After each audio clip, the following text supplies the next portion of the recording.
சின்ன மருமகள் டீம். இது என்னோட 2 குட்டீஸ்ங்க. நாங்கெல்லாம் சேர்ந்து ஒரு இடத்துக்கு வந்து எங்க வந்திருக்கோம்?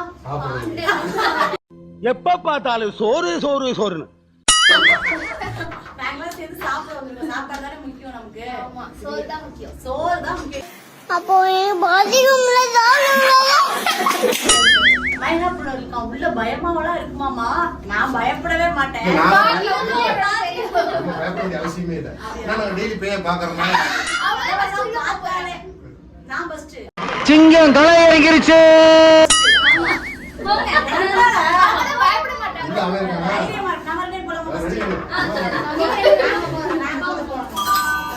பார்த்தாலே பயமா நான்